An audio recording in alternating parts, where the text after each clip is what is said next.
nañ commencer d'abord par le voleur, le gros voleur de la République muy Farba Ngom maanaam li ma si naqari rek mooy Ngom bi mu sant loolu rek mu mën naqari ci Farba Ngom parce que franchement ni sant yi bëree Sénégal Farba moom waroon na sant beneen sant budul Ngom quoi mais bon c'est pas grave de toute façon nañ ko jël prenons-le comme il est et ñu dugg dans le but du sujet sama gars yi Farba Ngom non waa APR du ñuy rus waa APR non waa Macky Sall ak waa këram du ñuy rus franchement sama gars yi Macky Sall ak waa APR et ces gens-là ils n'ont honte de rien. De toute façon mon ami m'avait dit qu'ils sont nés avant la honte mais c'est la triste vérité. Ces gens-là ils sont nés avant la honte. D'ailleurs gars yi Farba Ngom non seulement dafa Farba Ngom sàcc la mais Farba Ngom ni mu ngande lay fene Farba Ngom ni mu réer noonu lay duule Farba Ngom moo mën a fen gars yi xam nga dafa déclaré ne 38 000 euros la yoroon soit quelques 25-26 millions de francs CFA mais c'est pas vrai Farba mu ngi yoroon 150 000 euros les gars 150 000 euros la yoroon c'est-à-dire 120 millions de francs CFA parce que xam ngeen ne 150 000 euros merci beaucoup Poder Nayina merci beaucoup Farba Ngom Farba sàcc la te mun na duul Farba mën a fen Farba nee na 38 000 euros c'est pas vrai gars yi man maa leen di wax ne Farba day fen il avait presque le triple de la somme qu'il a déclarée mais malheureusement il n'a pas de couilles parce qu'il n'ose pas dire la vérité moo tax muy créer ay embrouille di accuser le pauvre Massali qui n'a rien à voir dans l'histoire ñoo xam nga waa APR li ma leen naa leen waa APR ils sont nés avant la honte waa APR du ñuy rus yéen xanaa waa APR ñoo fiy jàpp nit ñi di traquer nit ñi ak ay problème u bien ñooñu fi bëgg a rey ak bien mal acquis xanaa du waa APR de tout ñooy fii rey sonal nit ñi ak ay sàcc dugg na fi génn na fële gars yi admettons que Farba Ngom avait sur lui 38 000 euros admettons ça c'est pas vrai wax naa leen ko c'est plus que ça day fen waa Binta Diouf sister Binta Diouf maa ngi lay delloo ziar bu baax a baax j'espère que tu vas bien du côté de Saint-Louis Farba Ngom Farba moo mën a fen ak man mais nag sama gars yi wax dëgg yàlla APR moom ku fa bokk munoo fen moom ñu laaj la ko dañ leen waxante dëgg nag après tout xanaa APR kan mooy seen njiit kuy njiitu APR du Macky Sall kon kay ku bëgg APR soo mënee fen wàcc nga sama gars yi nañu waxante dëgg ku bokk APR soo mënee fen wàcc nga voilà excusez-moi oui allô salam wa rahmatullah frère ouais ça va dis-moi non ouais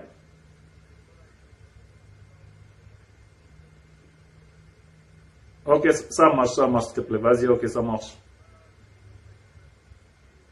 ouais ok oui, je vais te rappeler parce que je suis un peu occupé là merci vas-y ok ouais ok vas-y ça marche gars yi maa ngi jégalu bu baax a baax maa ngi jégalu li man leen Farba Ngom Farba ngandam fenkat la mais c'est normal sama gars yi c'est normal APR kañ Macky Sall mooy njiitu parti bi te le menteur numéro 1 de la République ki dàqa fen Sénégal yëpp ñëpp d'accord nañu ñëpp manko nañu quand même à l'unanimité que Macky Sall moo daqa fen Sénégal yëpp quand même quoi qu'on puisse dire ñiy def politique Sénégal man de toute façon man ku xam ko daqa fen Macky Sall nee ma diw la ku xam ci ñiy def politique Sénégal ku daqa fen Macky Sall wax leen ma ne diw la amul waaye bonjour Abdoulaye Gueye ku xam ku daqa fen Macky Sall man damay défier quiconque koo xamante ne ci ñiy def politique Sénégal xam nga ci ku daqa fen Macky Sall wax ma ne diw la moo daqa fen Sénégal yëpp loolu jarul sax ñu fi nekk ay fenu Macky Sall de toute façon Macky Sall 2010 ba léegi kenn mësul dégg fu Macky Sall waxee dëgg kenn 2010 ba léegi maa leen ko 2010 voilà 2010 ba léegi 7 ans jour pour jour Macky Sall musul wax dëgg kenn musu ko dégg fu mu waxee dëgg. Donc c'est normal aussi militants yi nekk parteem ay responsable ak xamul lu ñu mën a doon, mais c'est normal que lu tax APR mun fenn c'est normal. moo tax donc fenn Farba Ngom yi ñun moo tax fenn Farba Ngom yi eh bien du ñu déranger parce que ñoom noonu lañ mel ah nekk noonu lañ mel. Parce que je vais vous expliquer sama gars yi déjà xam nga booy voyager ak ay devises étrangères quoi qu'on puisse dire loolu déjà sax franchement jaratuloon sax ma di ci ñëw parce que nit ñi liñ ci wax ci semaine bi je pense que leer na si bopp nit ñi ñëpp que ne li mu def du dara lu dul fraude. xam nga dama leen fi mos a wax ma ne leen gars yi gis ngeen ñi ñuy tëj ay bu ngeen demee ci prison yi Sénégal ci wàll gi fa nekk yëpp ñu jàpp leen ndax ay problème mu sàcc ak ay dugg na fi ñoo xamante ne qu'est-ce qu'ils ont fait ay portable la ñu sàcc. tu vois ñu mettre leen en prison pendant des mois et des mois ay ñoo xamante ne peut-être dañoo cambrioler ay boutiques. Bon li may aussi cela ne veut pas dire que je cautionne le vol non cautionné wu ma ñi nga xam ne aussi dañuy jël ay alalu jàmbur surtout nag agressé ci nit ba di si jël ba kanam. On ne peut pas cautionner le vol. Ouais. Quel que soit l'État, on ne peut pas le cautionner. Mais dama leen di wax simplement ne leen la plupart des gens yi ñu tëj ci kaso yi pour des problèmes de vol du ñu ay sàcc. gars yi sàcc yaa ngi nii di leen di romb guddi ak bëccëg. sàcc yi ñoo ngi fii di leen romb guddi ak bëccëg. parce que gars yi ku sàcc portable jaay ko kooku dafa xiif. Ça c'est des gens qui sont dans le besoin dañoo xiif ñoo ay nit la yoo xamante ne dañoo xiif di ut lu ñu lekk. est-ce que vous comprenez dañoo xiif di ut lu ñu lekk mais ñooñu duñu ay sàcc. mais sama gars yi vrai sàcc yi encore une fois les vrais voleurs mooy Macky Sall ak ñi mu àndal muy biir APR. maanaam gis nga ñoom ñooy ay traque bien mal ak yi patati patata mais je peux vous jurer li ma leen di waar. Oui, merci beaucoup Mohamed Réo. Merci Mahmoud Réo, excuse-moi. Merci beaucoup Mahmoud Réo. ñi dàqa sàcc Sénégal mooy Macky Sall ak waa APR ci ñuy def politique yëpp Sénégal d'ailleurs Macky Sall moom déclaration patrimoine rek wane na ne moom nga dem sàcc la moom dañ ko classé teg ko fële. Macky Sall moom dañ ko classé teg ko fële parce que déclaration de patrimoine am rek prouvé na ne moom moo dàqa sàcc Sénégal yëpp. de pare jël Khalifa Sall séquestré ko ni pour les mêmes raisons fekk Khalifa deful dara Khalifa Sall n'a rien fait encore une fois mais sàcc yi dëgg wax naa mooy ñoom Farba Ngom yi parce que Farba Ngom en tout nii nañu wax dëgg Farba Ngom fan la jaar douane sénégalaise ak 150 000 euros dans ses poches veut dire que jarul wax parce que boo bokkee APR kenn du la fuyee Farba Ngom gis ngeen ko yéen gis ngeen ko fii ñëpp seetaan nañu Farba Ngom di engueuler un officier de la police parce que juste otom dafa def chauffeur am dafa def infraction agent bi arrêté ko mu koy engueuler sama gars yi ñun en toute sincérité xam nga yàgg naa leen fi wax depuis 2012 ba tey maa ngi leen di wax ne leen suñu jógul ci suñu réew mi fu ñu jëm xamuñu ko en toute sincérité suñu jógul ci suñu réew mi waaye ça va très bien Thio Seck suñu jógul ci suñu réew mi fu ñu jëm xamuñu ko sama gars yi nañ leen waxante dëgg. imaginez Sénégal ak nit ñi problème yi ñu nekk yëpp Farba Ngom mun a aéroport gars yi ñun ñëpp dañuy jaar aéroport parce que 20 ans jour pour jour ñuy jaar tout le temps aéroport Dakar gis nañ douanier yi ni ñuy fonctionner ak ñun au nom de quoi ñu di ay sénégalais. waaye bonjour Cheikh Kane merci pourquoi ñu di ay sénégalais waa APR di ay sénégalais comme ñun suñu jaaree aéroport ñu di ñuy fouiller soo yoree 1000 francs CFA sax ñu ut nañ ko nangu ba pare waa APR di fa jaar ak ay 150 dama leen ne Farba Ngom yorul woon 38 000 euros man maa leen ne gars yi Farba Ngom 150 000 euros la yoroon 150 000 euros pas 38 000 euros te gis ngeen imagine xoolal nga dem frauder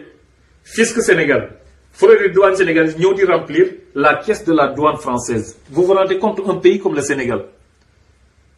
sàcc suñu xaalis ñëw douane française nangu ko def ko ci seen keesu état.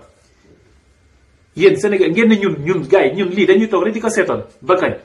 dama leen di laaj dañuy toog lii di ko seetaan parce que gis nga boo duggee France nga fiy dugg mbaa ngay génn soo yoree plus de 10 000 euros sa poche yoo xamante ne déclaré woo ko su xaalis bi ëppee 10 000 euros lu ci topp xoolal xam nga nu ñu koy calculer le quart lañ dañ koy diviser par 4 douane française daf koy diviser par 4 jël ko. Merci beaucoup Thiès Diène. Vous vous rendez compte sama gars yi ñun ñu bëgg a nekk fii toog di seetaan suñu réew mi ay nit comme non en toute sincérité des gens comme Farba Ngom en plus man dama leen ko di yàggal di wax depuis bu kenn xamul sama gars yi au nom de quoi en toute sincérité ay ñoom Farba Ngom di décider pour notre république pour nous notre destin des gens comme Farba Ngom des gens aussi irresponsables des gens aussi idiots des gens aussi nuls aussi vides. gars yi Sénégalais yi gars yi yeewu jot na te wax naa leen ko fi waxati leen ko fi waxati dama leen ne combat bi mun buñ ci xoolal buñ ci xaar kenn du ko def à notre place ay Sénégalais lañu ñoo mën a défendre suñu république bi gars yi lii mësul am Sénégal ba depuis 1960 ba léegi gouvernement bu mel ni waa APR Macky Sall ak waa këram mësul am Sénégal. gars yi mais le problème c'est que man lu ma jaaxal mooy sunu passivité moi ce qui m'étonne c'est la passivité des Sénégalais notre passivité à nous tous sama gars yi suñu passivité bi mu ngi bëgg a jéggi dayoo suñu passivité bi mu ngi bëgg a jéggi dayoo Farba Ngom maa leen ne day duwul yoruloon 38 000 euros 550 000 euros la yoroon c'est-à-dire 120 millions de francs CFA imaginez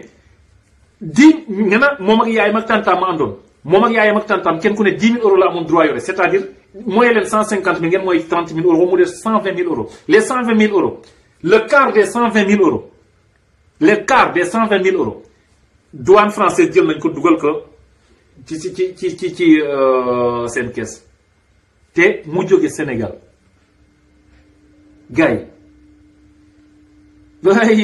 merci beaucoup Binta Fall sama gars yi lii ñaaw na 120 000 écoutez dama leen ne le quart des 120 000 euros douane française saisir na ko dugal ko seen caisse Farba Ngom man bu fekk man dama leen dafa je parle à visage découvert s'il a un souci il n'a qu'à me porter plainte te du porter kenn plainte parce que bëggul ni Sénégal yi xam la réalité bëgguñu benn Sénégal yi xam la réalité ils vont jamais porter plainte à qui que ce soit nañu waxante dëgg des faussaires de la République ñu di ko seetaanee suñu biir République des députés de la République nekk ay faussaires gars yi ngeen di ko seetaan Thione Seck dañ ko fi dem këram jiñ ko ay faux billets moo deful je m'en fiche lijjantiwuma loolu mais au moins il a payé parce que dañ ko jàpp tëj ko léegi au nom de quoi Farba Ngom aussi nekk faussaire Thione Seck nekk faussaire ñu jàpp Thione Seck tëj Farba Ngom nekk faussaire et di dem ak ay privilèges di profiter suñuy privilèges suñu état voilà excusez-moi oui frère dis-moi oui je suis chez moi tu passes tu me files la clé c'est bon s'il te plaît je suis là je suis un peu occupé ouais merci excusez-moi sama gars yi suñu réew ñoo ko moom ay faussaires ñu leen di gis ay nit nga xam ne à visage découvert yéen ñun ñëpp ñu xam ko di sàcc suñu xaalis ñu jàppaleen ngeen ñëpp teg seen bët ñuy ut ay explication Farba Ngom ban explication bu valable la mën a joxe ñu war ko déglu lu dul mu ñëw rembourser suñu xaalis ba pare ñu tëj ko ci kaso bi mais non comme waa APR la comme moom Macky Sall ku naan Macky gonga moom lu yow xool moo tax ma ne Macky Sall dafa ñëw créer ñaari façon sénégalais ku far ak moom ak ku farul ak moom ñun ñu farul ak Macky Sall ñun ñu koy jiinga dañ ñu multiplier 0 fois 0 dañu daggal ay saaga ndey dama ne saa bu Pape Alé Niang defee émission dem leen xool commentaire yi waa APR yi saaga yi ci suuf képp ku contre Macky Sall dem leen ngeen di xool saaga yi nekk ci suuf. gars yi ñu di ay sénégalais bu nga taxaw di seetaan lii suñu biir réew ngeen ne lii jaadu na gars yi réew mu pauvre comme Sénégal xool ay xale yu ndaw ñu leen di yóbbu hôpital ay mënuñu am lu ñu fajoo bés di si ñàkk seen bakkan ay jigéen accouché di si ñàkk seen bakkan ndax ay ñàkk ay moyens ay nit nekk hôpital demal hôpitaux yi nekk Sénégal yëpp Dantec principal Abass Ndao foo mën a demal da ngay fekk ay malades yoo xamante ne ils ont un problème de 2000 francs pour fay benn ordonnance. sama gars yi s'il vous plaît gars yi nañ leen jóg ci suñu réew mi mais il est temps man je sais pas ñun lan léegi lan la waa APR war a def en toute sincérité pour ñun ñu révolté wu ne leen suñu réew mi ñun ñoo ko moom. lan la waa APR war a def maintenant parce que ñoom nëbbatuwuñu dara ci li ñuy def man c'est ça qui m'étonne bu doon ne ñoom li ñuy def dañ ko def ci sutura sax dañuy mën a comprendre. mais dañuy def lu ne fang ne weñ ñëpp teg ci seen bët sàcc alalu réew ñëw France douanier jàpp la nangu xaalis bi nga ñaan ñu ay 38 000 mais admettons que muy 38 000 euros mais c'est 25 millions 26 millions de francs CFA. t'es où 12e ouais excusez-moi. gars yi admettons que muy doon 38 000 euros 26 millions de francs CFA sama gars yi en toute sincérité nañ waxante dëgg Farba Ngom musul liggéey il n'a jamais travaillé dans sa vie musul def dara gannaaw wayaan sa mbayaan fu muy jëlee 25 millions sama gars yi de francs 25 millions de francs CFA yu muy jël su di voyager ak moom au nom de quoi. léegi ñun dañ la toog nii rek di seetaan suñu réew mi gars yi di ko suuxal di ñu noot di def lu leen di pasare suñu alal léegi ku sëqat ñu jàpp tëj. une minute les gars je prends juste une clé s'il vous plaît.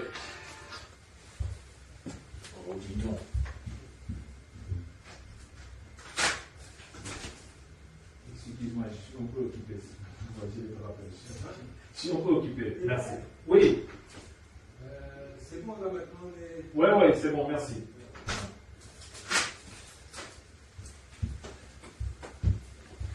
Excusez-moi s'il vous plaît, excusez-moi.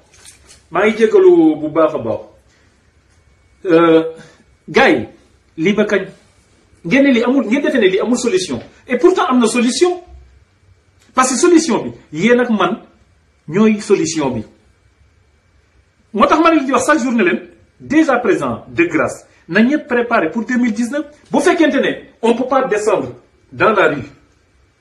pour riposter au moins allez retirer vos cartes d'identité pour qu'en 2019 on fait sauter Macky Sall au premier tour. T'as appelé Abdoulaye?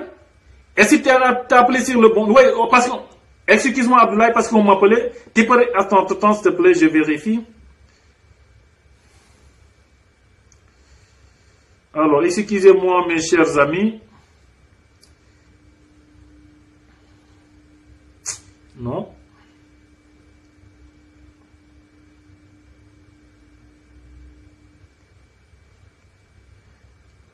Oui, Abdoulaye, si tu veux, on va essayer encore, hein, parce que WhatsApp est activé dans le code.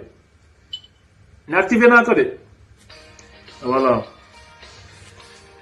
Gars, permettez-moi de me dire Abdoulaye. Allo, assalamu alaikum Abdullah.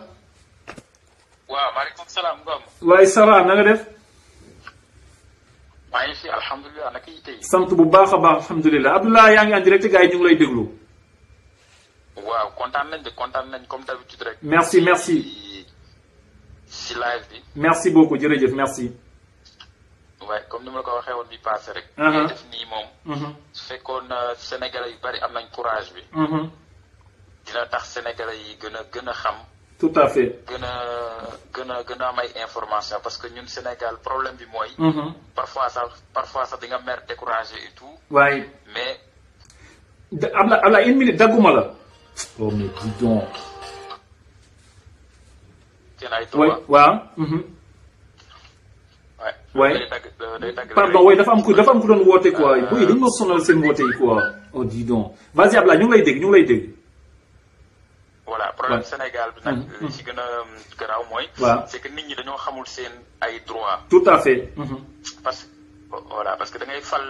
dañuy fal nit bu defaree lu baax sax ñu koy gërëm alors que président bi loolu mooy liggéeyam loolu moo war a lekk liggéeyam dañ ko fal fay ko jox ko ay nattuwaay jox ko ay soldats jox ko xaalis teg ko ci situation yu baax pour mu liggéeyal ñu ñu liggéeyalee lu tuuti sax gis nit ñi naan waaw di ko sant di ko gërëm ak nangam non loolu ci tout à fait jàpp parce que dafa war a def liggéeyam te su deful liggéeyam nit ñi war a taxaw ni ko defoo sa liggéey duñ ko wax tout à fait waaw léegi nag loolu moo waral bordel bi loolu moo waral Sénégal lu neex waay nit ñi dañ leen di fal ba pare te duñ leen contrôler dañ leen di fal te duñ leen contrôler duñ leen contrôler Sénégalais sax moo am mentalité boobu da ngay recruter nit jël nit ubbi sa entreprise jël nit teg ko di ko liggéeyloo boo ko contrôler sax mu mer pour moom waroo contrôler tout à fait alors que ci dëkk tubaab yi moom ku nekk xam na li fi xew non mais bien sûr contrôler H24 mais parce que loolu la gis nga xam nga li peut-être je vais Ablaye dogguma la tu sais que xam nga Sénégal lu ñu xamul tubaab yi gënuñu jub de gënuñu jub seulement dañ leen gën a contrôler que ñun mais gënuñu jub parce que fii boo wàccee yoon bi yoon day dal sa kaw xam nga ma la koy confirmer ma la koy confirmer ak tax ma la koy confirmer yow xoolal suñu histoire des années je sais pas ay 1000 ay 1100 1200 année yooyu noonu Afrique ñun xamuñu woon ay guerre di rayante rayante yu métti yooyu xamuñu woon yooyu ñun non ñun guerre bu musaan am guerre territoire lay nekk ñoom ay génocide lañ doon am ñoom ay génocide lañ doon moo amoon seen dëkk yi moo lay wan ni ñun maanaam on est am nañ civilisation yooyu yëpp mais le problème bi mooy le contrôle moo amatul tout à fait amul contrôle amul dara cela veut dire que ni tey Sénégal booy dawal loolu neex ngay dawale parce que da nga naan dara du ma si fekk dama koy fay téeméer mu ko fay téeméer mu bàyyi ma dem sama yoon waaw léegi lu neex waay def donc loolu mooy problème bi deuxième problème bi tamit mooy ñi ñu fal dañ leen di fal ba pare sax ñu xam lan lan mooy seen liggéey waaye jooju noonu ñu jàpp mooy géwalu mooy Farba Ngom waaw Farba Ngom boobu kooku ñu fal député kooku leer na ma ni ko woo télé sax laaj ko ni ko yow lan mooy sa rôle sax xamu ko non mais ñoom loolu itteelu leen ñoom l'essentiel xoolal Macky Sall kuy naan Sénégal ku naan Macky Sall gonga loo bëgg am ko gis nga déggoo ma la kuy naan Macky Sall gonga Sénégal loo bëgg am ko c'est des gens ils gagnent de l'argent sans rien faire non mais c'est que loolu moo am Sénégal c'est que Macky Sall sax moom dañoo rusloo parce que ni ñu rusloowee mooy yow ñu fal la nga nekk jeune amoo sax merci beaucoup Babacar Senghor oui waaye ñu ngi lay déglu de waaw ñu fal la nga nekk jeune amoo sax 60 ans donc ñëpp am ci yow espoir man dama yaakaaroon ni moom man dama yaakaaroon ni moom dañ koy fal bu yéegee nekk ci pouvoir bi voilà changer affaire yi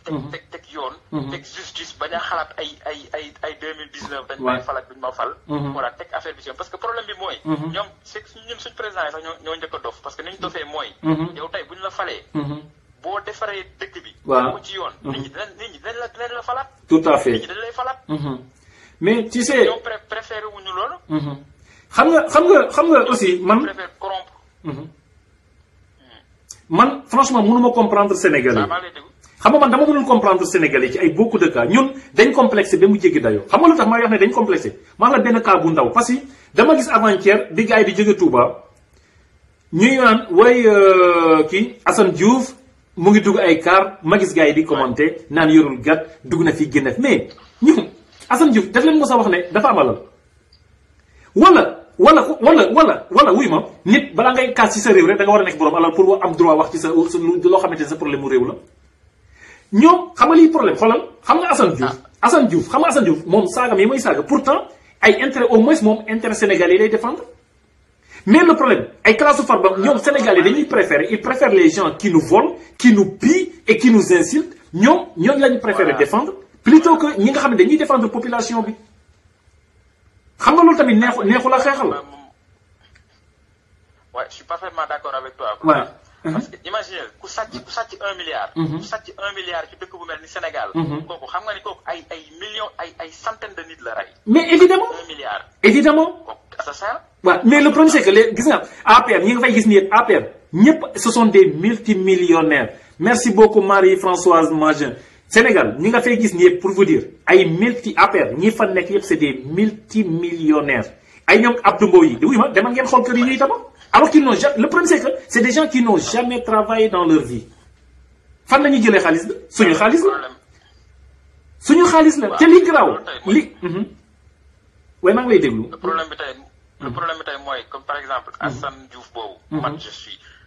ci forme bi. ci forme bi je suis d'accord avec lui. waaw parce que li nekk si boppam rek la mën a wax. xëy na bagage intellectuel yi keneen am. amu ko sa je suis d'accord. voilà mi ngi wane meram. voilà mi ngi. ci façon saaga yi moom ñun cautionné wuñu ay saaga. parce que saaga bu doon loolu ñun ñëpp mën nañu toog fii di sa mais man wax naa leen ko ñun jóguñu pour di toog di saaga dañuy défendre suñu réew. à notre façon. waaye voilà man nag xaw ma lu tax muy def yooyu yëpp. xaw ma ba xam ne am na ay intérêt personnel. wala loolu yëpp amaluñu solo. li ñu amal solo mooy li ñuy def noonu. suñu réew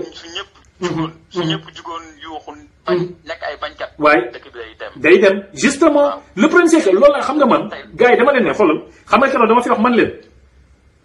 xeexuñu pour intérêt Idrissa Seck xeexuñu pour intérêt Ablaye Wade xeexuñu pour intérêt Macky Sall ou pour intérêt ou pour contre Macky Sall ou contre Tanor Dieng ou contre Moussa Faye ñun dañuy mener un combat pour la République combat boo xam ne mooy intérêt loo xamante ne pour l'intérêt des Sénégalais de tout bord fu Sénégalais mën a nekk. le problème c'est que ñii ànd ak Macky Sall tey balaa ñuy comprendre ñun li ñuy xeex lan la ñoom ñu wàcc ci pouvoir bi ñoom ci la ñuy comprendre li ñuy xeex lan la parce que pouvoir moom bul sot àlla ku yàlla pouvoir après day jeex. waaw parce que ñoom dinañ wàcc. ñoo la ko gën a xam ñoo la ko. waaw. dama ne la. waay ñoo la ko gën a xam. ma expliqué la pourquoi lu tax ñoo la ko gën a xam. waay xoolal ma un gars comme Souleymane Jules Diop. fi la nekkoon ah. li ñuy def nii li nit ñi di def nii def ay live moom moo fi njëkk a def live. tout à fait. Oh. S'il te plaît je suis un peu occupé s'il te plaît allô. Ouais, s'il te plaît, je suis occupé là. Oh là là. Il a coupé. Dina dellu si ñëwaat yow Ablaye. Oui. Allô. Ablaye doo mu waat si kanam tuuti ma eggale benn kii sujet yow après nga doon tourner si waat s'il te plaît. D'accord. Ok Ablaye. Ouais. Alors merci beaucoup Abdoulaye mën nga dugaat tout à l'heure intervention bi am na solo may ma tuuti ma développer un tout petit peu. parce que gars yi maa ngi woon ci Farba Ngom parce que dama leen doon expliquer ne leen Farba Ngom waaye delloo ziar Mbaye Ngom merci beaucoup dama leen doon wax tout à l'heure ne leen Farba Ngom 38 000 euros yi mu wax ne moom la yoroon day fen il avait en devers lui 150 000 euros c'est-à-dire 120 millions de francs CFA moom la yoroon ci moom yorul woon non qu'est-ce que j'ai dit parce que 50 000 euros c'est 30 millions 60 non ça fait 90 millions de francs CFA autant pour moi il avait sur lui 90 millions de francs CFA gars yi vous imaginez 90 millions de francs CFA mu jaar ak moom aéroport Léopold Sédar Senghor mais de toute façon comme APR la bokk benn douanier xam ngeen ne benn douanier du contrôler ku bokk APR léegi ñuy laaj ñun dañuy laaj rek au nom de quoi ñun depuis ba ñuy jaar aéroport ba léegi ñu di ñu contrôler te ku bokk APR kenn du la contrôler man je veux juste savoir au nom de quoi duñu contrôler ku bokk APR te li garaaw lépp du loolu Farba Ngom nee naa leen ni mu ngande lay fenne waaye ku bokk APR mën a fen moom wàcce nga ndax ki nekk seen xalif muy Macky Sall moo dafa fen Sénégal yépp parce que 2010 ba tey encore une fois nee naa damay défier bépp Sénégalais 2010 ba léegi ku mës a dégg Macky même ñi bokk APR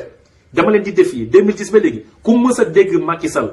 wax dëgg nee ma wax na lii muy dëgg ku ko mës a dégg 2010 ba léegi kenn mësul dégg fu Macky Sall waxee dëgg donc Farba Ngom su bokkee partem nekk sàcc mën a fen eh bien tant mieux mais le problème Abdoulaye procureur du ko mës a woo parce que APR la bokk c'est man loolu laa def moo tax ma leen ñun Sénégalais yi ñoo war a def parce que encore une fois le pouvoir n'appartient pas à Macky Sall le Sénégal n'appartient pas aux gens de l'APR là le Sénégal n'appartient pas aux gens là qui rôdent autour de Macky Sall le Sénégal là c'est notre pays lii suñu réew la ñun ñoo war a jóg taxawal ko suñu bopp téyel ko suñu bopp parce que ñun ñoo teg Macky mais encore une fois mooy li Abdoulaye doon wax léegi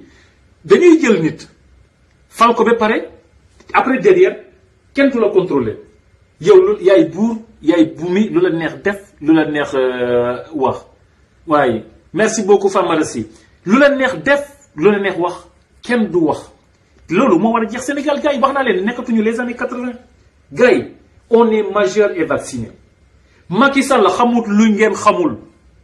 ñi bokk ak ay ñoom Farba Ngom yi li ngeen xam ngeen ni yéen genn wàllu Farba Ngom gi xamu ko li ngeen xam genn wàll ak Dumbo gi xamuñu ko li ngeen xam ay ñoom Thérèse Faye gi li ngeen xam ñoom Moustapha Cissé Lo xamuñu ko sama gars yi au nom de quoi en toute sincérité au nom de quoi ñu war a accepter ñi continuer dëgg la on a fait l'erreur de lire Macky Sall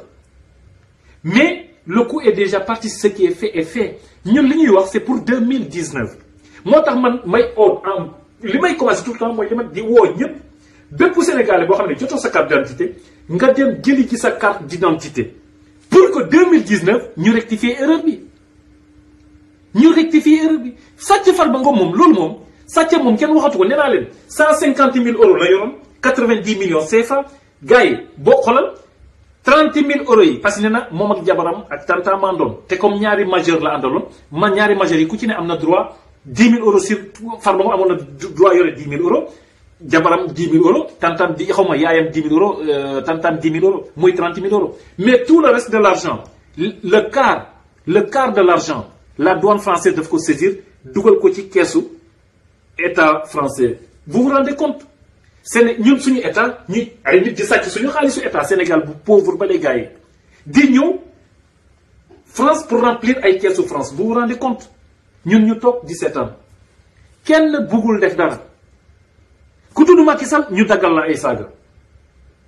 ñun ñu toog 17 ans mais ni ñun mënuñu saaga wala ñun ñi waa APR attends au nom de quoi waa APR war en toute sincérité man dama mënul comprendre lan moo tax ñu war waa APR war ñu marginaliser man loolu laa mënul comprendre au nom de quoi ñun ñu war ko nangu suñu biir réew lu tax mënuñu fippu chaque jour waa APR ak révélation bu bees chaque jour que Dieu fasse chaque jour bés bu ne saa bu ngeen yeewoo am benn nouvelle boo xamante ne bu jóge ci waa APR te li ci garaw ñuy jàpp ne ñi di tëj ndax ay détournement de biens mal acquis ba pare di détourner flagramment nos biens waa sama gars yi lii bu ñu révolté wul en toute sincérité lan moo ñuy révolté yéen Farba Ngom nañ waxante dëgg Farba Ngom wuli nañ bay sax 150 000 euros yi nga parce que xaalis bi Farba Ngom pour te dire que dafa duul ñaari yoon ci problème mu xaalis bi de un somme bi mu déclaré ne moom la yoroon day fen yorul sam boobu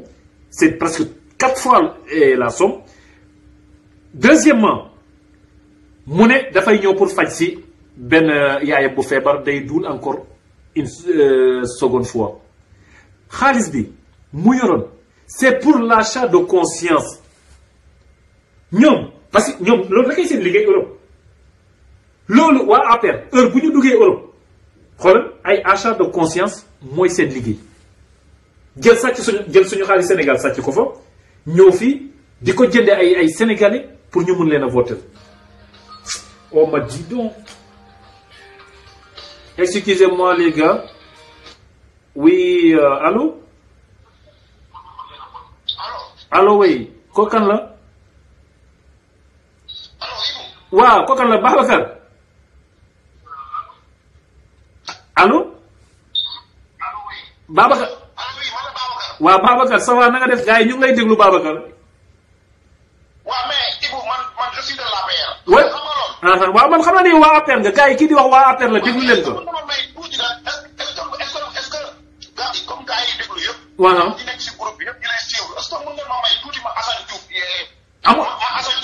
amul problème gars yi ñu ngi lay déglu ñu ngi lay déglu. bonsoir.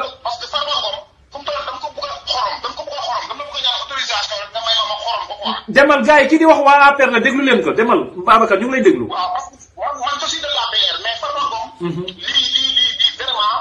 lii dafa ruslu quoi sincèrement parler. tout à fait. parce que lii dafay tax. les sénégalais dignes. sénégalais yi nga xam ne ils sont dignes. waay di def comme le cas de Assane Diouf. xam nga bu la gënal sax mais après da ngay mer parce que man je suis de l'APR. mais su ma gisee Farba Ngom lu mu def barki dem non sama xol dafa jeex. xol bëgguma lu révolté wu. xam nga. parce que imagine toi ñaata Sénégalais ñoo ko nekk. parce que lu muy def yëpp ay mensonges la ay mensonges d'état lay def. dañuy fooy xaalisu Sénégal. xam nga. man satisfait à Macky Sall. tu vois parce que Macky Sall. il ne peut pas être mënul nekk foog benn nit la. tout le président de la République. dafa am ñu mu fal comme ni ko doon waxee sànq. mais douane dafa am. gendarmerie nationale mu ngi aéroport non.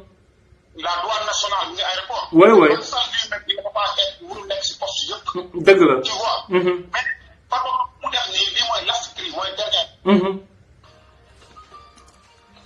Vas-y Babacar ñu ngi lay déglu. maanaam je ne sais pas sa mère ou sa femme lay yóbbu. pour mu def mais imagine toi. tous les Sénégalais am daam. waaw ñu ngi lay dégg Babacar. parce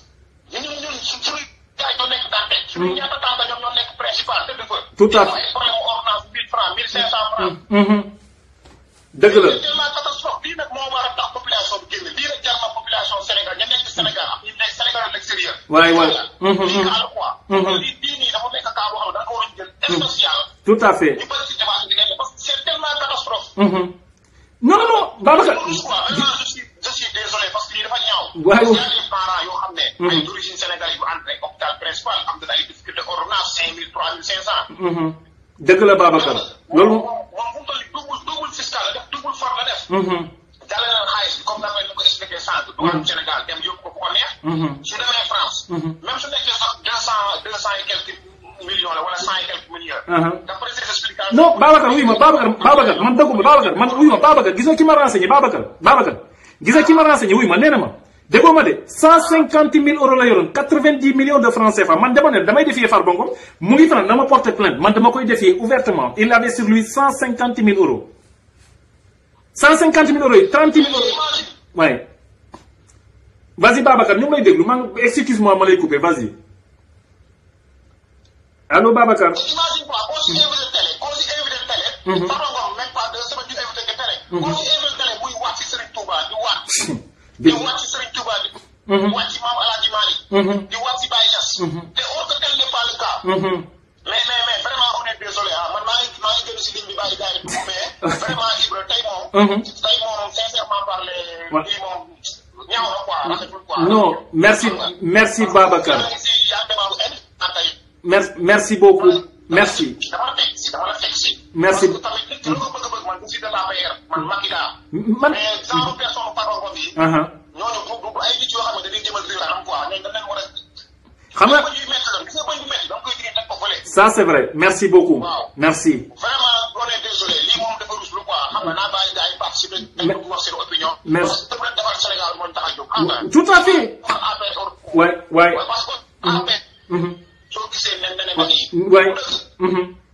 waaw. mais vraiment on est désolé lii moom ñaaw na quoi ñaaw na ruslu na quoi. merci beaucoup Babacar merci beaucoup. non amul solo non waxoo fi lu déplacé. non amul problème jarul ñuy saaga nañu rafetal kat parce que aussi ñi ñuy wax ñi gars yi participer tamit moo tax quoi loolu mooy problème bi mais merci beaucoup.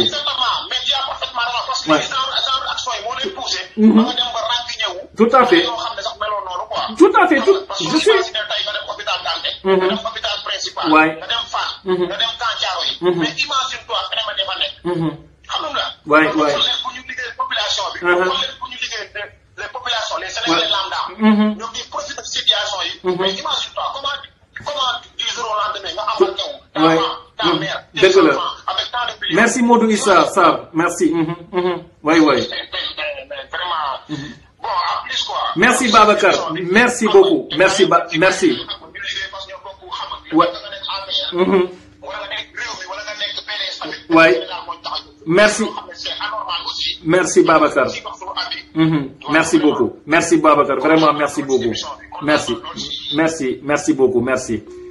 merci Babacar Senghor jaajëf ay Guèye Moussa merci Modou Issa Sarr ki dugoon léegi kooku mooy Babacar Senghor depuis Espagne moom pourtant waa APR la xam nga au moins man li mën naa ko comprendre kenn mënuñu wax ne Sénégal ñëpp bañ a ak Macky Sall loolu mënul nekk mais au moins loo ànd ak nit ki su dëgg intérêt wax naa ko fii waxati ko bu intérêt Sénégal taxawee loo xamante ne intérêt Sénégal la nga farak Macky Sall ak nga farak Massamba ak Mademba yow intérêt Sénégal daf la war a gënal ay intérêt Macky Sall qu'on se dise la vérité. moo tax aussi vraiment may remercier bu baax a baax sama frère Babacar Senghor depuis Espagne vraiment Babacar jërëjëf mais merci beaucoup cher Kad merci Bouba Diamé gars yi man li laa leen di wax man leen combat bi ñuy combat pour Sénégal la Sénégal ñun ñoo ko moom sunum réew la Macky Sall parce que jox nañu ko encore une fois ce n'est pas parce que nit président de la République la wala nit ministre la wala nit député la def leen gën kenn gënu fa kenn gënu fa nit juddu kenn gënu fa nit ndey kenn gënu fa nit bàyyi suñum réew la ñoo ko ñun ñëpp ñoo fa yem gars yi exemple li ma lu koy yàq te dañ war a taxaw dañ ci war a taxaw ñun yëpp temb parce que mënuñu comprendre réew bu mel ni Sénégal ay député APR ay nit ñu tekkiwul dara ñoo xam ne mosuñu liggéey dara seen àdduna di sàcc suñu xaalis di ñëw ak moom Europe pour ay achat de conscience ay douane français di leen jàpp di jël xaay boobu di ko dugal ci ay keesu état qu'on se dise la vérité qu'on se dise la vérité merci beaucoup Guèye Moussa nañ waxante dëgg li fii xew dafa ñaaw lii xew nii waa APR li ñuy teg dafa ñaaw mais encore une fois man dama leen ko yàgg a wax ma ne leen problème bi aussi ñun dañ ci am ngandu part de responsabilité ñun Sénégalais yi parce que vraiment on l'a laissé trop faire Macky Sall on l'a laissé trop faire nañ waxante dëgg lu ne moom ñu koy teg ñu déjà man encore une fois lan mooy ndey imaginer ñu déclaré ñu ne ñu 60 milliards de francs CFA lañu jël defaree ko suñu carte d'identité bañ ñu jox suñu carte d'identité ñun yëpp ñu toog kenn waxul kenn sëqatul kenn yéeyu ci kenn ŋàngu ci au nom de quoi xanaa wax dëgg yàlla sa carte d'identité kay suñu carte d'identité après tout ñun ñoo ko moom boo ko déposé dañ la ko war a jox suñu la ko joxul ñu wax la raison bi tax ñu carte bi aw meer ñu ne la machine bi dafa am panne wala ceci wala cela mais mënuma comprendre nga ñu déposé suñuy carte d'identité état bi jël suñu 60 milliards ne moom la ci dugal de pare lank ne duñ jox suñu ay carte d'identité uniquement xam ne duñ leen voter au nom de quoi te boo demee bastion yi nga xam ne yëpp Macky Sall xaar na fa gagné boo fa demee doo gis benn nit bu la ne jotuma carte d'identité ku mu neex demal Fatick nga laajte ku mu neex demal Fatick nga laajte biir Fatick laa wax ndax di nga fa gis ku la ne jotuma sama carte d'identité amul. xanaa sama classe gii ñoo ñuy dëkk région Fatick laa dëkk maa ngi ni aw ma sama carte parce que man nëbbuuma leen sama position su nekkee de sama carte d'identité imaginez gars yi maa ngi ko déposé depuis le mois de février 2016 non pardon 2017 laa déposé sama carte d'identité ba léegi ñun lan sama waa kër yëpp ñeneen ñi jox nañ leen seen carte d'identité sauf man vous vous rendez compte mais man sama carte d'identité dinaa si jot incha allah avant 2019 dinaa si jot mbaa ma xool ñoom lu ñu bëgg ñu def ma ko parce que sama carte d'identité maa ko moom te man nëbbuuma kenn ne xel xalaatul ma jël carte man di votel Macky Sall sama xel xalaatu ko gars yi trop c'est trop bu ñu défendrul suñu réew mi kenn du ñëw duñ ko defal nañu waxante dëgg moo tax si loolu ñu naan Macky Sall ni mu yore Sénégal de toute façon moom daf ci nëbbatuwul dara Macky Sall dafa ñu défier xam nga li ma leen loolu moo garaaw mooy que Macky Sall moom biir na ko ne 60% Sénégalais yi faaletuñu même yaakaar na ne mais pour moom lépp xaalis mën na ko régler pour moom mën na jënd ñoom problème la parce que aussi c'est normal la ñu waxante dëgg parce que ku gis Macky Sall ñi mu jënd yëpp Macky Sall ñi mu réussir ba tëj seen i gémmiñ ñëpp c'est normal que Macky Sall yaakaar ne aussi bépp Sénégalais Macky Sall mën na tëj gémmiñam parce que Macky Sall comme il a réussi à fermer la gueule d'Abdou Latif Coulibaly, il a réussi à fermer la gueule de Madiambal Diagne, il a réussi à fermer la gueule de Souleymane Jules Diop. Gars yi nañu waxante dëgg Macky Sall pour moom aussi donc yaakaar la ne tout est normal parce que ñooñu temps Abdoulaye Wade ñoo fi doon rey nit ñi ak ay combat républicain mais ana combat républicain bi ñu doon rey su Abdoulaye Wade. Vous trouvez normal ku combattre régime Abdoulaye Wade te combattre régime Macky Sall vous trouvez ça normal gars yi dañu leen waxante dëgg te dëgg xol yàllaa ko moom encore une fois kuy waxal dëgg te yàlla tax ku mën a naka la nit mu ne combattre ak régime Abdoulaye Wade bi ngay seetaan régime Macky Sall bi xam ngeen ne ku ko def parce que say poche fees léegi ak suñu xaalis nag li ci garaw xaalis boo xam ne ñoom dañ ko sàcc amuñ ko ci benn ay anam bu lew moo tax ma wax ko keroog ma ne leen moo tax ma wax ko keroog ma ne sëriñ su ndaw siy jóg naan dañuy jéem a jubale Ablaye Wade ak Macky Sall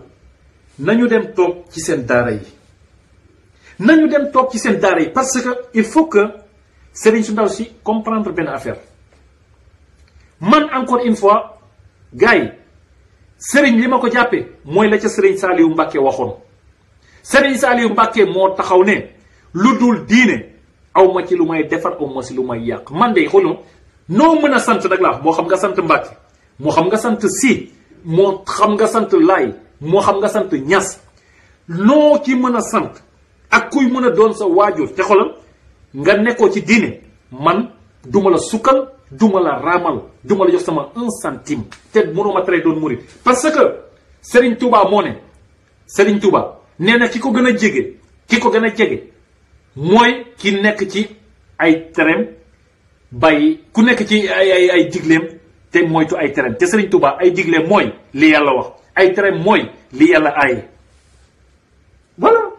man de ci loolu déggoo li ma la ku ma ci gis daal mën naa la sukkal mën naa la raamal mais ku ma gis ci loo xamante ne maag yow yéen wax leen ma au nom de quoi ma di la sukkal ak a raamal waa gars yi su ma la gisee nga gën maa bëgg xaalis te nangu woo liggéey gën maa bëgg jigéen ju rafet gën maa bëgg oto bu rafet gën maa bëgg kër gu rafet man may yeewu fajar yow ngay nelaw ba midi gars yi wuy ma boo ñëwee si man ma ne la xoolal simil sa xaftaan simil say marakis nga sol sa jean sol sa t-shirt og say manche nga dem dóori waar comme man gars yi nañ leen am fayda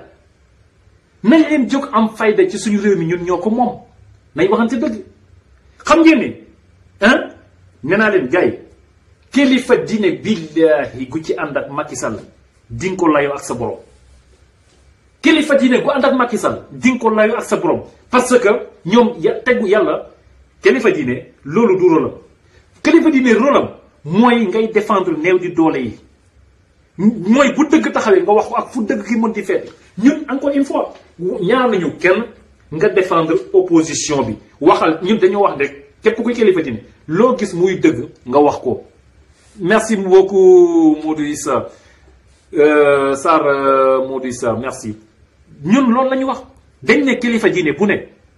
lépp loo gis ci réew mi nga xam ne jaaduwul mais dénoncé ko xanaa wax dëgg yàlla kilifa diine ñoom ñooy les voix autorisées ñoom ñoo war a taxaw di dénoncé waaye xoolal encore une fois Ablaye Wade dafa mu jëlee Macky Sall Ablaye Wade li mu defal Macky Sall li ko Macky Sall teg yëpp ñëpp di seetaan jël doomam tëj gàddaayloo ko jàpp Ablaye Wade nangu ay alalam Ablaye Wade ngi ni mënul toog ak xoolal at yi mu am plus de 90 ans mënoo jël retraite bu normal nekk ci di vagante ay tribunal dugg na fii génn na fi la yéegi waay ba comme par hasard encore une fois ce matin Ablaye Wade bëgg a dem Léona Niassène jaale ji maa ngi profité di jaale waa Léona Niassène yëpp yàlla na suñu room yokk leeram sëñ bi taf ñu ci barkeem Ablaye Wade bëgg a jóg dem Léona Niassène Macky Sall ne duñ ko jox hélicoptère armée bi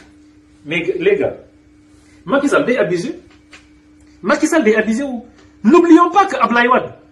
Wade il a été ancien chef d'État quoi qu'on puisse dire billahi wallahi Abdou Diouf bu bëggoon dem suba Kaolack Macky Sall waxuma leen hélicoptère bi de mais bu Abdou Diouf bu bëggoon dem suba Kaolack bu laajee Sangomar ñu jox ko vous vous rendez compte au nom de quoi? Et pourtant certes Abdou Diouf il est ex-président de la République comme Abdoulaye Wade mais li Abdoulaye Wade def Sénégal Abdou Diouf deful genn wàllu tam Sénégal et pourtant Abdou Diouf temps bi mu diire Sénégal ça fait 2 fois parce que temps bi Abdoulaye Wade diire Sénégal Abdoulaye Wade il n'a fait que 12 ans au pouvoir Abdou Diouf a fait 20 ans au pouvoir vous vous rendez compte te Abdou Diouf Sénégal amee lu ko njukkal Abdou Diouf moo amee njukkal Sénégal or que Abdoulaye Wade Sénégal ñoo ko amee njukkal gars yi duma PDS dama leen damay wax te yàlla tax ci loo xam ne ci suñu Sénégal ñun ñoo ko moom suñu réew man nee naa leen lu may wax su mënul nekk l'intérêt supérieur de la nation ma génn ci Abdou Diouf bu bëggoon dem Kaolack suba billahi Macky Sall affrète bu bëggee Sangomar Macky Sall affrètel ko au nom de quoi Abdoulaye Wade bugg a dem Macky Sall ni du ko jox hélicoptère alors que loi bi moo accordé Abdoulaye Wade chaque année 40 millions pour ay billets d'avion 40 millions état au Sénégal ñoo ko accordé Abdoulaye Wade xaalisam la boo Abdoulaye Wade jëlee hélicoptère bi yóbbu ko c'est pas un faveur que Macky Sall lui fait, c'est un droit qui lui revient. Ça lui revient de droit. Mais ñun man vraiment dama bëgg a jigi parce que Macky Sall maintenant il confond les biens publics ak loo xam ne comme patrimoine bu mu doon ci papam la mais c'est grave. Mais Macky Sall kan moo ko wax ne moom suñu alalu réew mi moom alalam la kon mu ko wax ne Macky Sall moom Sénégal. Au nom de quoi nañu waxante rek au nom de quoi Abdoulaye Wade ancien président de la République ak góor gi at yi mu am di jóg di dem bëgg a dem jaale ci kaw la nga ne doo ko jox avion xam nga lu taxoon mu jox ko hélicoptère bi pour mu dem Touba xoolal dafa yaakaaroon ne Abdoulaye Wade su demee Touba comme Macky Sall moom il court derrière Touba pour comme mënul gagner benn yoon Touba moo tax mu neexal Abdoulaye Wade ak hélicoptère bi Abdoulaye Wade dem si Touba pour que bu yaakaar ne bu fa Abdoulaye Wade demee fa lay ne di ko gërëm ak raay pour xam nga. may ko kii Touba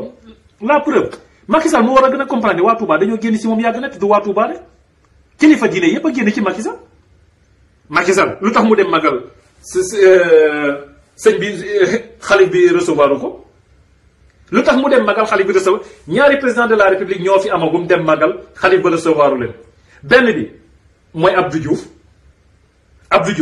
99 ba mu demee Touba sëñ Saliou recevoir ko.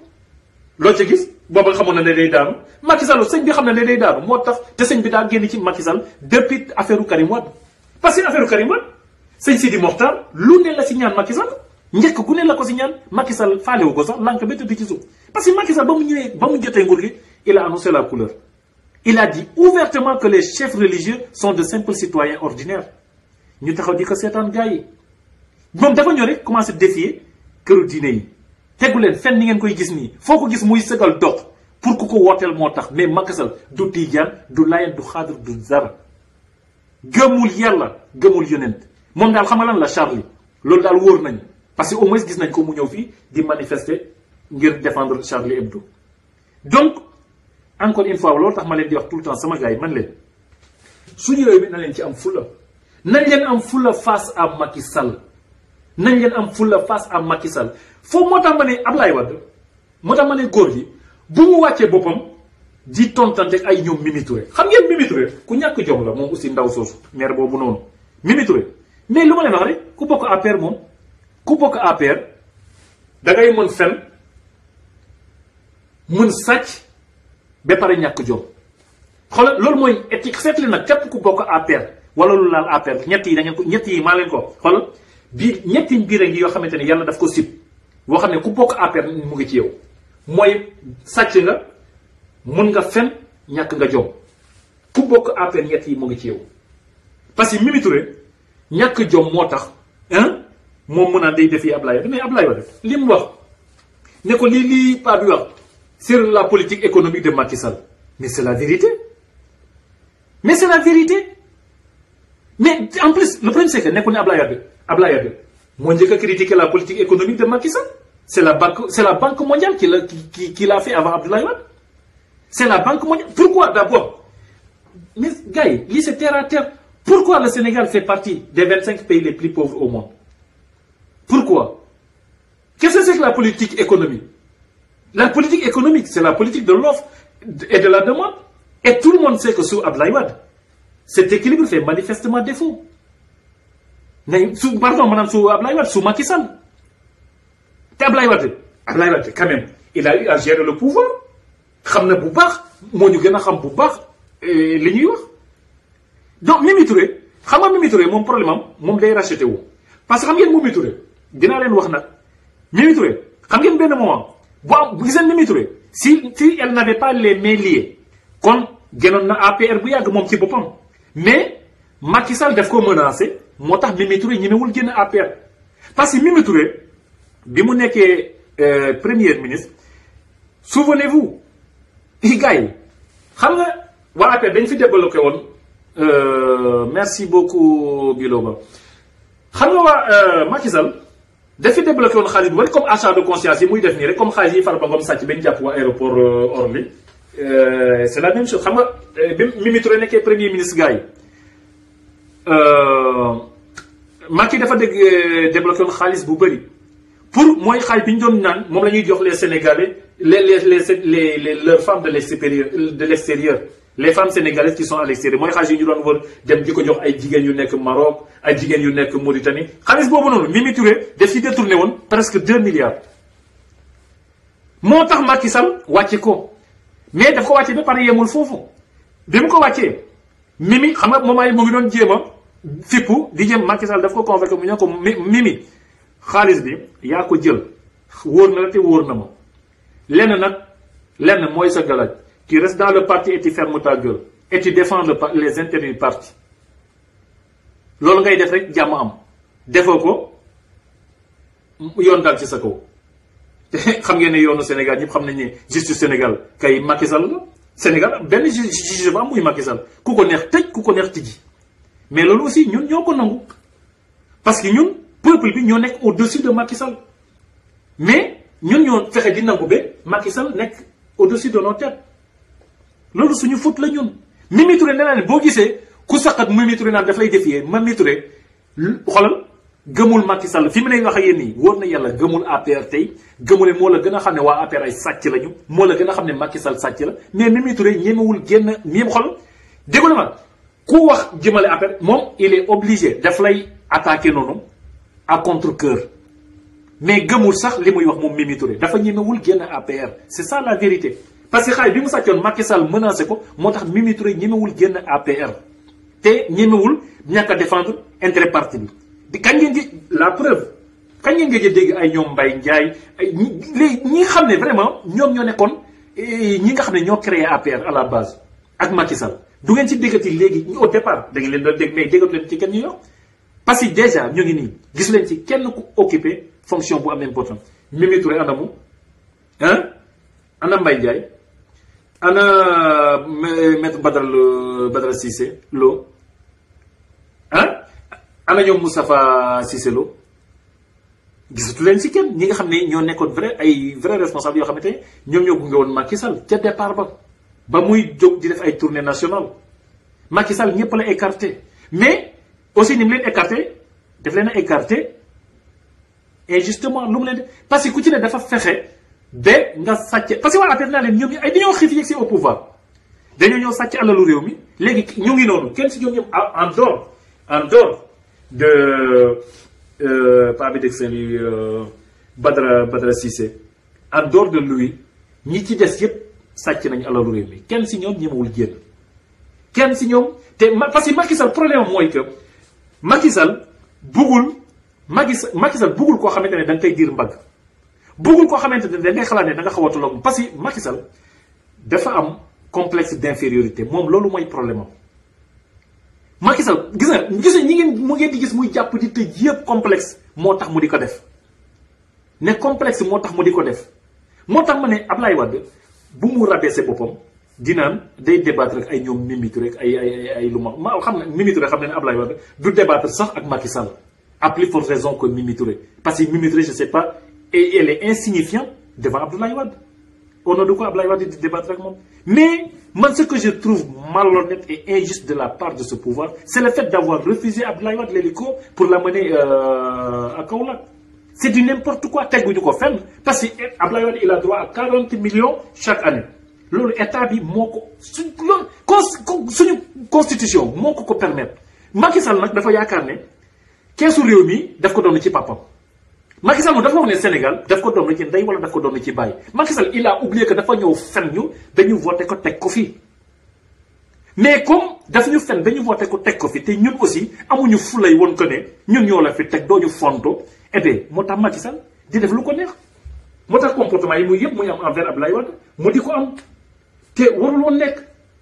parce que waa APR naan xamadi gu mat sëkk la ñuy jaay te xamadi googu dañ leen war a mën ne gënu leen ñoo xamadi parce que gënu leen ñu nekk ay sénégalais dañ leen ko war a woon yéen ñëpp seetaan ngeen la semaine dernière laa gis benn vidéo Mame Mbaye Niang Pape Cheikh Sylla invité ko Sen TV ngeen dégg ko mu naan Idrissa Seck sàcc waaye moom moo fi daglu ay garab ay taatu garab bu nekk 500 000 francs CFA Khalifa Sall sàcc la ay fausse facture lañ ko jàppee yéen ñëpp yéen a ko seetaan léegi gars yi di kas ay saaga Assane Diouf yéen loolu du saaga Khalifa Sall amul ndey amul baay Khalifa Sall amul ay jabar ak i doom Khalifa Sall amul ay jërbaat amul ay rak amul mbokk Idrissa Seck amul jabar ak i doom amul ay rak amul ay jërbaat amul ay militant léegi waa APR gis nga Mame Mbaye Niang moom dafa ñàkk jom mais foog naa ne Mame Mbaye Niang bi ko Assane Diouf waxee juddoom man foog naa ne Mame Mbaye Niang ci lay jaar moom am jomu tëj tàppam bi mais Mame Mbaye Niang amul jom ne ko amul jom moom PD la Mame Mbaye Niang moom góor jigéen la kooku moom ku yëbu teg ko de côté parce que Mame Mbaye Niang te lu ma jaaxal si Mame Mbaye Niang xamadeen gi muy jaay yëpp xamadeen gi yëpp Mame Mbaye Niang kenn du ko gis muy débattre di dal suñu leader yi foo xamante ne gis nga ku ko tontu à chaque fois moom kenn dafay nekk loolu nag man loolu aussi laay reproché télé yi koy invité ko bu ngeen di invité ci Mame Mbaye Niang mais invité leen ku bokk ci opposition bi parce que Mame Mbaye Niang Pape Cheikh Sylla ba mu fay nekk naan Idrissa Seck moo fi dagloo étatu garab 500 000 francs CFA xam nga Mame Mbaye Niang moo mën a duul Mame Mbaye Niang moo mais c'est normal Mame Mbaye Niang mën a duul encore une fois parce que APR la bokk te ki dàqa fen Sénégal mooy Macky Sall loolu donc c'est normal bu Mame Mbaye Niang mu ne duul loolu c'est très normal may wax mu naan Khalifa Sall ay fausse facture dugg na fii génn na fa la ba loolu tax moom Mame Mbaye Niang mu ñëw France naan day wër pour li pande Khalifa Sall mais Mame Mbaye Niang moo mën a duul te xamadi mais Mame Mbaye Niang man maa leen ko Mame Mbaye Niang man xam naa salle bi waa APR di defee réunion man Mame Mbaye Niang maa leen ko wax seetaan leen Mame Mbaye Niang je vais le choper et je vais Mame Mbaye Niang dinaa ko corriger maa leen ko wax barki alxuraan Mame Mbaye Niang maa leen ko wax dinaa ko corriger man su Mame Mbaye Niang le jour que je le chope maa leen ko wax gars yi dinaa wekki bañam man lii ma xoolal dama ko bind teg Mame Mbaye Niang kay tànkam ci suuf jaan ci suuf na continuer di saaga suñu leader yi ñun duñ taxaw fii di saaga Macky Sall ñun duñ ko def parce que nous sommes des républicains mais saaga yi muy saaga yi ñoom Khalifa Sall saaga yi muy saaga ñoom Idrissa Seck man dinaa leen ko fajal Mame Mbaye Niang bés moo ko tegee bët faj ko waaw moom nag bu ko neexee na laqatu foofu ci ginnaaw Macky Sall Ndakaaru di saaga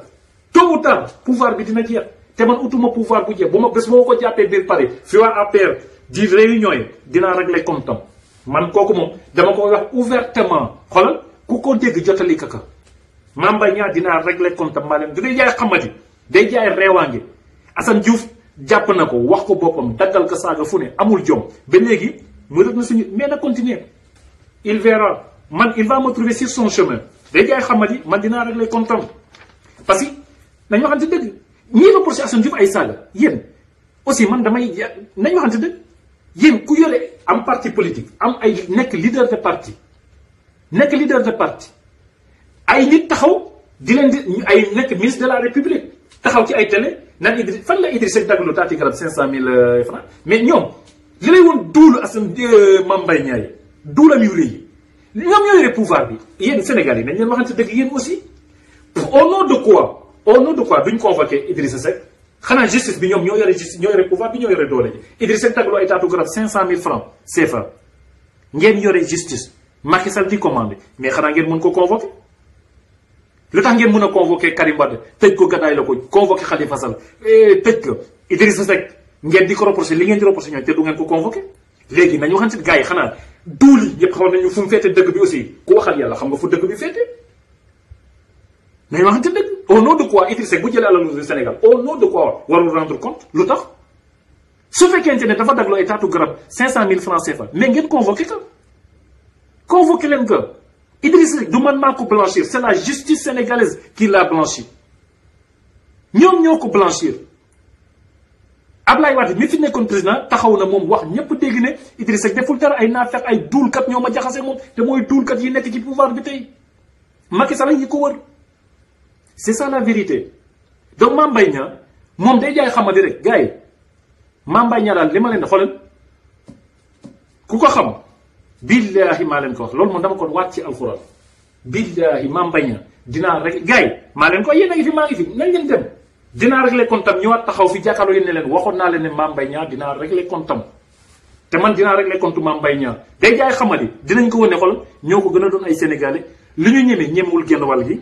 li ñu xamul genn wàllam waaye excusez-moi s'il vous plaît oui frère oui est-ce que tu peux me donner un peu de temps je te rappelle quand je termine s'il te plaît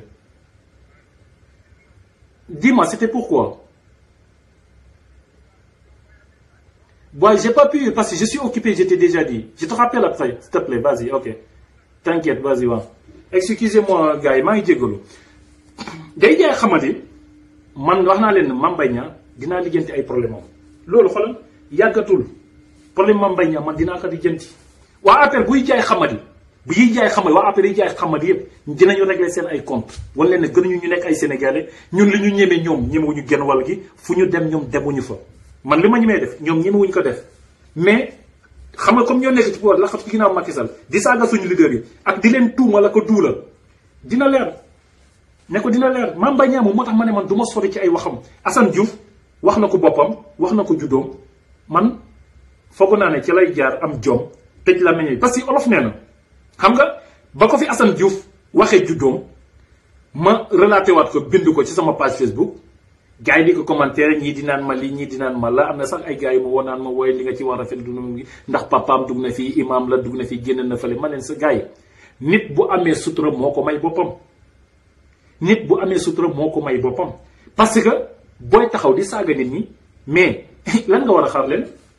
booy taxaw di saaga nit ñi kay da ngay xam nga ne xaaral kay ne dinañ la retourner saaga yi qu'on se dise la vérité booy saaga nit ñi daañu la retourner saaga yi waaw mais nag yëgaguñu foofu parce que man li ma bëgg rek fexe ba teg sama bët Mame Mbaye Niang waaw te Mame Mbaye Niang man su dee góor en tout cas Mame Mbaye Niang man bu dee góor la rek na fexe contacter ma inbox ñu joxante rendez-vous fenn fu ko neex nag muy Sénégal wala fu ko neex Mame Mbaye Niang fu ko neex na ma contacter inbox fu ko neex ñu muy Sénégal ak fu mu bëgg maag moom ñu croiser fa man dinaa régler ay comptes dinaa ko régler par A ou par B day jaay xamadi dinañ ko ne ñoo ko gën a xamadi on y va sama gars yi ziar naa leen bu wër waaw mais sama gars yi man daal dama jaaxle ci Sénégal mais gars yi dama gis la semaine dernière Madiambal Diagne ñu des mu nekk lauréat du prix Norbert Zongo mais au nom de quoi on a décerné ce prix qui est un prix d'excellence à Madiambal Diagne mais si les gens ils connaissaient qui était Norbert Zongo est-ce qu'en toute sincérité les gens qui ont décerné ce prix ceux qui ont décerné le prix à Madiambal Diagne est-ce qu'ils connaissaient réellement qui était Norbert Zongo mais gars yi Norbert Zongo lui au moins il était un grand patriote pour son pays le Burkina Faso il était un grand patriote qui est tombé sur le merci Ndiasse Top qui est tombé sur le champ de bataille parce que tout le monde sait très bien que au Burkina Faso ñëpp xam nañu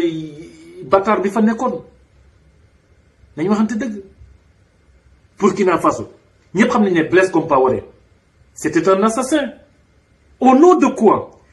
quelqu'un Norbert Zongo était un sentinelle de la plume qui n'a jamais, je vous dis jamais courbé l'échine face au puissant pouvoir, face à l'assassin qui était Blaise Compaoré. Jamais. Il défendait son peuple contre les abus du pouvoir de Blaise Compaoré, au risque et péril de sa vie. C'est ce qui lui a coûté d'ailleurs sa vie. Frère Blaise Compaoré, jàpp ko moom ak ay gaayam sotti ko essence taal ko rey ko lâchement ngeen di ñëw prix bu toll ni kooku ngeen di ko jox ay Madiambal Diagne Sénégal man xaw ma gars yi ñooñu man ñan ñu ma am toute sincérité xaw ma yan manipulation moo tax ñu jox prix boobu Madiambal Diagne mais vraiment ñoom dañoo yàpp sax Sénégalais yi Madiambal Diagne gars yi il est tout le contraire de Norbert Zongo. Lui, c'est une dame de compagnie. Madiambal Diagne, c'est une dame de compagnie qui s'est mise à genoux depuis l'arrivée de Macky Sall au pouvoir, avant qu'il ne devienne son sireur de bottes. Kooku naka lañ koy joxe ay prix Norbert Zongo en toute sincérité ay prix d'excellence bu Norbert Zongo combat bi Norbert Zongo doon xanaa booy joxe nit prix daa fekk nit kooku di mener le même combat bi Norbert Zongo doon def nañu waxante dëgg. Prix Norbert Zongo ku koy jël ku ñu koy jox dafa waroon nekk koo xamante ne il mène le même combat que menait Norbert Zongo Mais pas pour une dame de compagnie comme Madiambal Diagne. Ça, c'est une insulte qu'on se dise à la mémoire de Norbert Zongo. C'est une véritable insulte à la mémoire de Norbert Zongo. Du deug du yoon Madiambal Diagne kenn waru ko won jox le prix Norbert Zongo. Il ne le mérite pas. Il ne le mérite pas. Là, nañ ma xam ci dëgg Madiambal Diagne gars yi Yakham Mbaye Abdou Latif Coulibaly Souleymane Jules Diop gars yi ñooñu ban prix d'excellence ñooñu naka lañ leen war a joxe prix d'excellence boo xamante ne borom dafa dee ngir défendre population yi. Des gens qui pillent nos pauvres ressources ñu leen di jox ay prix d'excellence ay prix d'excellence pour insulter les Sénégalais, prix d'excellence pour voler l'argent des Sénégalais, prix d'excellence pour piller les Sénégalais. Vous vous rendez compte? Gars, vous vous rendez compte? Est-ce qu'il est de la en toute sincérité? Madiambal Diagne, au nom de quoi Madiambal Diagne dit nek, gars, qu'on se dise la vérité? Qu'on se dise la vérité? Norbert Zongo, il lutte contre les abus, contre l'injustice envers son peuple. Madiambal Diagne, il cautionne les abus et l'injustice envers son peuple. C'est deux personnes totalement différentes.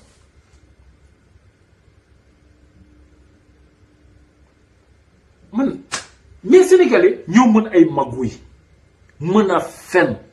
nous avons tapalé. Gis nga ku ñu mënul nax amul. Ay tapalé ak ay fen ak ay naafeq ñoo tax dañuy jox prix bobu non Madiambal Diagne, mais xam ngeen ne Madiambal Diagne, il ne le mérite pas. Qu'on se dise la vérité. Ceux qui l'ont fait, ils ont chié sur la mémoire de Norbert Zongo. Mais ils ont chié sur la mémoire de Norbert Zongo. Excusez-moi. Oui, Hussein, bonjour. Oui, ça va, et toi? Alhamdoulilah, dis-moi vite fait, oui. Bon, j'arrive, je vais te rappeler tout à l'heure, s'il te plaît, je suis occupé. Excusez-moi, s'il vous plaît. Donc, en toute sincérité,